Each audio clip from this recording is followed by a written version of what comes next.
There are moments in history when silence becomes a form of betrayal. Moments when the truth is no longer optional. When speaking becomes a responsibility, not a choice. And I believe with all my heart that we are living in such a moment right now. This is not about personal opinions. It is not about emotions. And it is certainly not about attacking individuals. This is about obedience. This is about discernment. This is about the urgency of the hour in which we are living. There is a growing deception spreading quietly yet powerfully within the church. It is not loud at first. It does not appear dangerous on the surface. In fact, it often comes wrapped in inspiration, in charisma, in confidence, and in words that sound right. But beneath that surface, there is something deeply troubling. There is compromise, there is distortion, there is a subtle shifting away from truth, and if we do not recognize it, if we do not confront it, it will continue to grow. I did not seek this message. I did not wake up one day and decide that I wanted to speak about this. In fact, if I am honest, this is the kind of message you would rather avoid. It is uncomfortable, it invites criticism, it exposes things that many would prefer to keep hidden. But there comes a point when the conviction becomes stronger than the fear, when the urgency becomes louder than the hesitation. And that is where we are now. There is a minister whose influence has grown rapidly. Many follow, many listen, many trust. And that is exactly why this matters so much. Influence is powerful. Words shape minds. Teachings shape beliefs.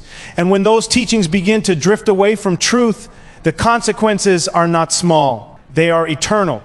The issue is not personality. The issue is not style. The issue is not preference. The issue is truth versus deception. The issue is whether what is being taught aligns with the word or contradicts it. Because no matter how compelling someone may sound, no matter how large their platform is, no matter how confident their delivery is, if it does not align with truth, it must be questioned. We are living in a time where many are drawn more to feelings than to truth. They want messages that comfort them, messages that affirm them, messages that make them feel good about where they are without calling them to transformation. And because of that, there are voices rising that cater to this desire, voices that avoid conviction, voices that dilute the message. Voices that replace truth with something easier to accept. But truth was never meant to be comfortable.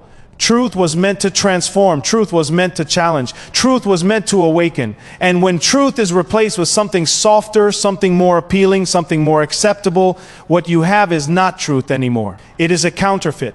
This minister has been speaking messages that sound encouraging, but when you listen carefully, something is missing. There is a lack of urgency about sin. There is a lack of clarity about repentance. There is a shift towards self-centered teachings rather than God-centered truth. And slowly, subtly, the foundation begins to crack. You see, deception rarely announces itself. It does not walk in and declare, "I am here to mislead you." No, it comes in quietly. It mixes just enough truth to appear credible. It uses language that sounds familiar. It builds trust over time, and before people realize it, they are being led away from the very truth they believe they are following. This is why discernment is not optional. It is essential. Every believer must learn to test what they hear, not based on emotion, not based on popularity, not based on how it makes them feel, but based on the Word. Because the Word does not change. The Word does not adapt to culture. The Word remains the standard. And here is the danger: when a minister begins to deviate from truth and no one speaks, the silence allows the deception to spread. People assume that everything is fine because no one is raising concerns. They assume that if something was wrong, surely someone would say something. But what if no one does? What if fear keeps people quiet? What if comfort keeps people silent? That is why this moment matters. This is not about condemnation. This is about exposure. Not to destroy, but to reveal. Because what is hidden must be brought into the light. And when it is brought into the light, people have a choice. They can continue to follow blindly, or they can step back and examine what they have been hearing. The church was never called to be passive. It was never called to accept everything without question. It was called to be watchful. It was called to be alert. It was called to stand firm in truth, even when it is unpopular, even when it is uncomfortable, even when it costs something. There will be those who reject this message. There will be those who say this is too harsh, too direct, too confrontational.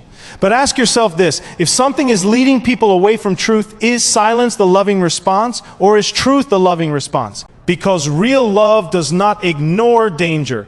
Real love confronts it. This is not about one person. This is about a pattern that is becoming more common, a pattern where truth is being replaced with something more appealing, a pattern where conviction is being avoided, a pattern where the focus shifts from God to self. And if this pattern continues unchecked, the consequences will be devastating. We are closer than ever to a time of great shaking, a time where everything that can be shaken will be shaken. And in that moment, only what is built on truth will stand. Not charisma, not popularity, not emotional appeal, only truth. So the question is not whether this message is comfortable. The question is whether it is necessary. And I believe it is. Because too many are being misled. Too many are being drawn into something that looks right, but is not rooted in truth. This is a call to wake up. This is a call to examine. This is a call to return to what matters. Not personalities, not platforms, not popularity, but truth. Pure, unchanging, uncompromising truth. Do not follow a voice simply because it is loud. Do not follow a message simply because it is popular. Test everything, hold on to what is true, and be willing to walk away from anything that is not aligned with it. Because in the end, it is not about who you followed. It is about whether you followed truth. It is not about how inspired you felt. It is about whether you were grounded in what is real.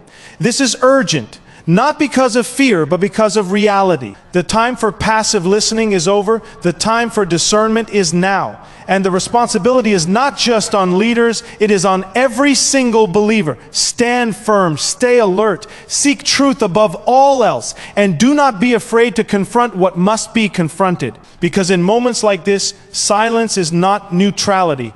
Silence is permission.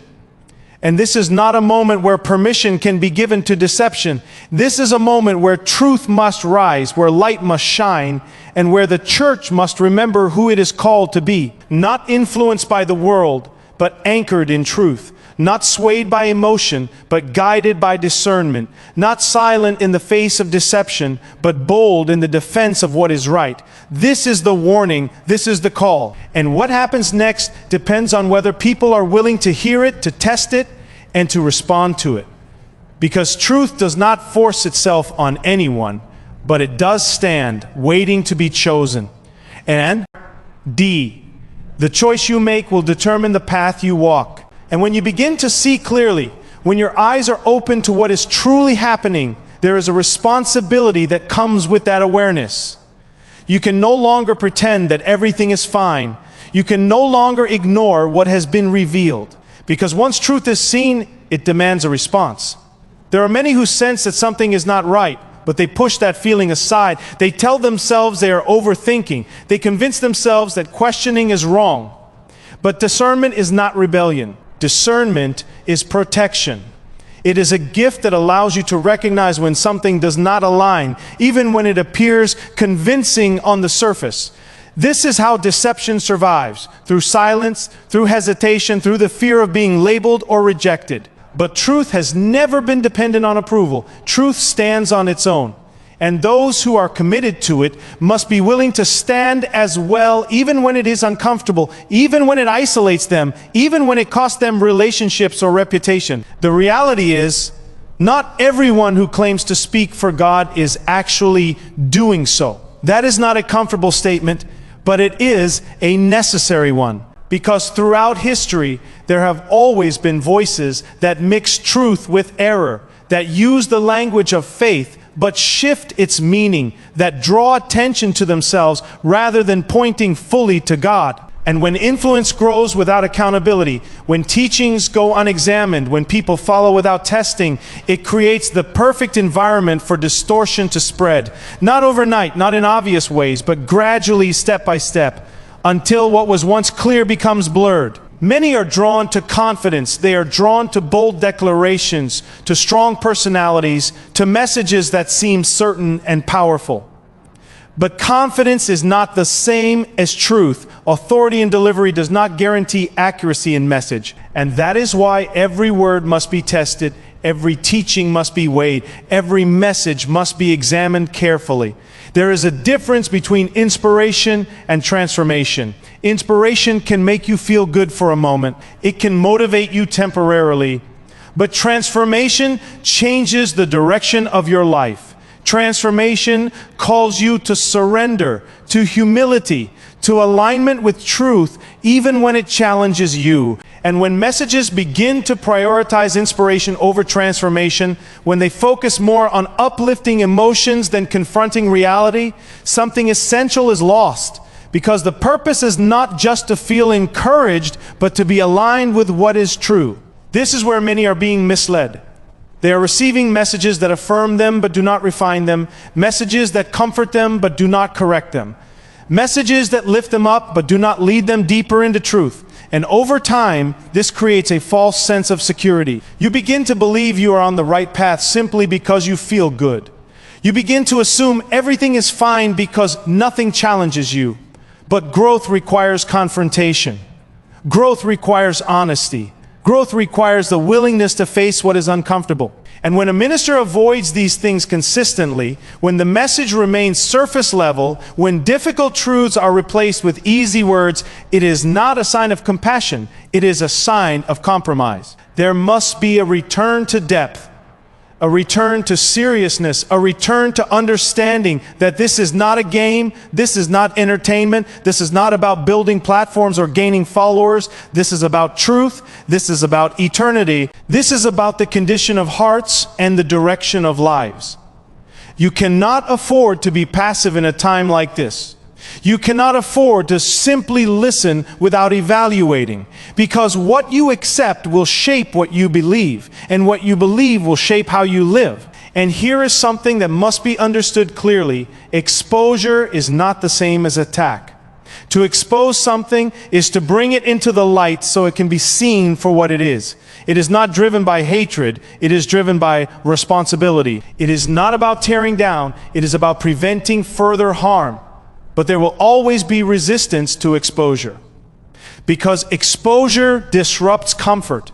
It challenges assumptions. It forces people to reconsider what they have accepted. And not everyone is willing to do that. Some will defend what they are used to, even when it is flawed. Some will reject a warning because it threatens their sense of stability. Some will choose familiarity over truth. And that is a choice they are free to make. But for those who are willing to listen, for those who are willing to examine, for those who are willing to seek truth above comfort, there is an opportunity here. An opportunity to step back, to reassess, to realign. Ask yourself honestly, are you being challenged to grow or simply encouraged to stay the same? Are you being led toward truth or just toward feelings? Are you being called to accountability or simply affirmed without question? These are not small questions. These are essential questions, because the answers will reveal whether what you are receiving is truly building you on a solid foundation or simply giving the appearance of strength without substance. There is also a need for courage in this moment, because once you begin to see, once you begin to understand, it may require you to make difficult decisions. It may require you to step away from what is familiar. It may require you to speak when it would be easier to remain silent. But truth has always required courage. Standing for what is right has never been the easiest path.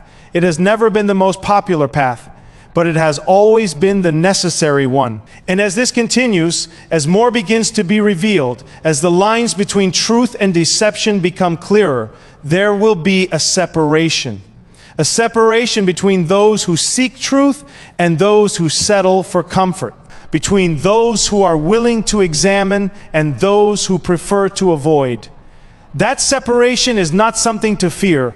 It is something to recognize, because clarity always brings division between what is real and what is not. You must decide where you stand, not based on emotion, not based on loyalty to a person, not based on familiarity, but based on truth. Because in the end, that is the only foundation that will hold. And the urgency of this cannot be overstated. This is not something to delay. This is not something to ignore. This is not something to casually consider and move on from. This is something that demands attention now. Because every day that passes, more are being influenced, more are being shaped, more are being led in a direction that may not be aligned with truth. And the longer it goes unchallenged, the deeper the impact becomes. So take this seriously, examine carefully, listen closely, and above all, be willing to respond when truth becomes clear, even if that response requires change, even if it requires courage, even if it requires stepping into the unknown. And that path is not determined in a single moment, but in the daily decisions you make about what you accept, what you believe, and what you are willing to question. Because every message you listen to, every voice you follow, every teaching you absorb is shaping you in ways you may not immediately see. This is why complacency is so dangerous. It convinces you that everything is fine when it is not. It allows you to drift without realizing how far you have moved. And by the time you begin to notice, the distance between you and truth may already be significant. There must be an intentional return to vigilance, a decision to no longer consume messages passively, but to engage with them actively, to listen carefully, to compare consistently, to evaluate honestly, not with a critical spirit, but with a discerning one, not looking to tear down, but committed to staying aligned with what is right.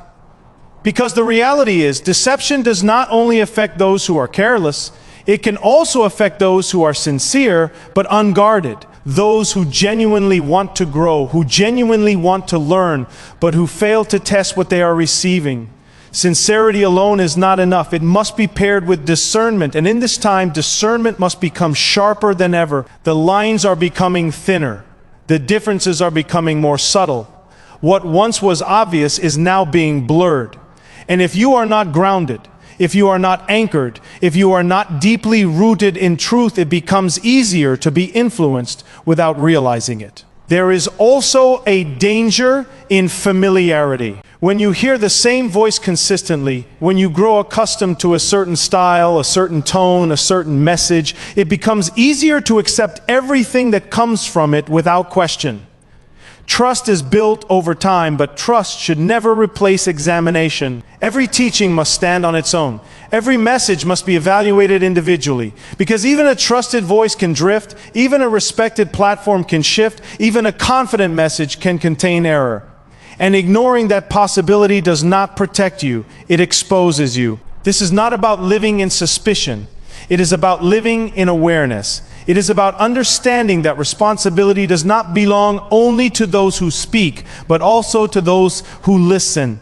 You are accountable for what you accept. You are responsible for what you allow to shape your understanding. And as this awareness grows, it will begin to change how you listen. You will no longer be drawn only to what sounds good, but to what is true.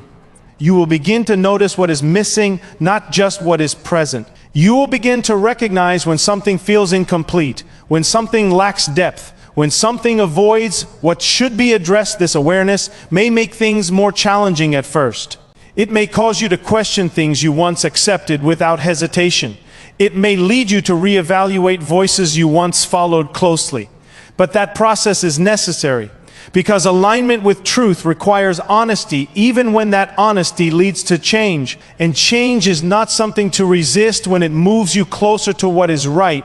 It is something to embrace, even when it is uncomfortable, even when it requires letting go of what is familiar, even when it means stepping into uncertainty. Because what you gain is clarity. What you gain is stability. What you gain is a foundation that is not dependent on personalities, but rooted in truth that does not change. There will also be moments where you are tested, moments where it would be easier to ignore what you see, moments where it would be more comfortable to remain silent, moments where speaking or stepping away may come with a cost. In those moments, you must remember why this matters. You must remember that truth is not optional. You must remember that silence, when truth is at stake, is not neutrality. And you must decide whether comfort is worth more than alignment, because every compromise, no matter how small it seems, moves you further away from what is right. And over time, those small compromises can lead to significant consequences. This is why urgency is necessary, not panic, but urgency, not fear, but awareness. Because the longer something goes unaddressed, the deeper its impact becomes. The more people are influenced, the more difficult it becomes to correct. And yet, even in this, there is hope. Because truth has not disappeared. It has not been removed. It has not been replaced. It is still available. It is still accessible. It is still the standard. But it must be chosen. It must be pursued. It must be valued above convenience, above comfort, above familiarity. Because it will not compete with everything else. It requires you to prioritize it. As you continue forward, there must be a shift in focus. Less attention on personalities, more attention on principles. Less emphasis on delivery, more emphasis on substance. Less concern with how something sounds, more concern with whether it is accurate. This shift will protect you. It will ground you. It will keep you steady even when everything around you feels uncertain. Because when your foundation is secure, external influences lose their power, and this is what is needed now more than ever. Not more noise, not more voices, not more opinions, but more clarity, more depth, more commitment to what is true regardless of how it is received. Because at the end of the day, the goal is not to be entertained. The goal is not to be impressed. The goal is to be aligned, to be grounded, to be firmly established in something that will not shift when everything else does. And that requires discipline. It requires intentionality. It requires a willingness to slow down, to listen carefully, to think deeply, to evaluate honestly. You cannot rush this process.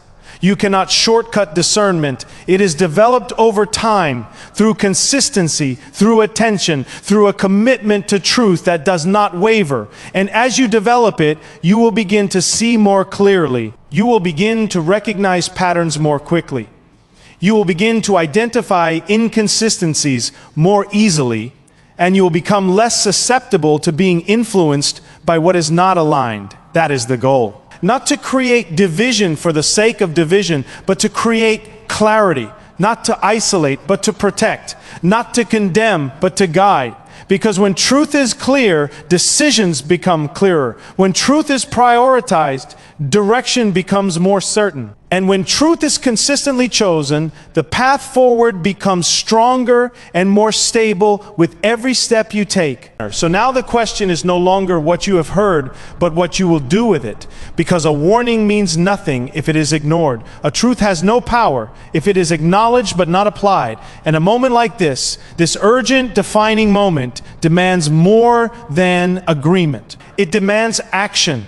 You cannot leave this unchanged. You cannot go back to listening the same way, following the same way, accepting everything the same way. Something must shift inside you. Something must become sharper, more alert, more grounded than before. Because now you know that not everything that sounds right is right. Not every voice that inspires is aligned with truth. This is where separation begins, not from people, but from deception. A separation between what is real and what only appears to be. A separation between truth that transforms and messages that only comfort. And that separation starts with a decision. A decision to choose truth even when it is uncomfortable. A decision to stand firm even when it is unpopular. A decision to walk away from anything that does not align, no matter how familiar, no matter how influential, no matter how widely accepted it may be. Because in the end, you will not stand on popularity. You will not stand on emotions. You will not stand on what felt good in the moment. You will stand on what is true, and only what is true will remain. Let this be the moment you wake up fully. Let this be the moment you become intentional about what you hear, what you accept, and what you allow to shape your life. Let this be the moment you stop following blindly and start discerning boldly. Do not wait for someone else to speak. Do not wait for the crowd to notice. Do not wait for confirmation from others. You have been given awareness, and with that awareness comes responsibility. Stand for truth when it is easier to stay silent. Choose alignment when compromise feels more comfortable. Seek what is real when everything around you tries to offer something easier. Because this is not just another message. This is a line being drawn. And where you stand on that line will define the direction of your life moving forward. Hold firmly to what is true. Refuse to be moved by what is false. And walk forward with clarity, with conviction, and with an unshakable commitment to truth, no matter the cost.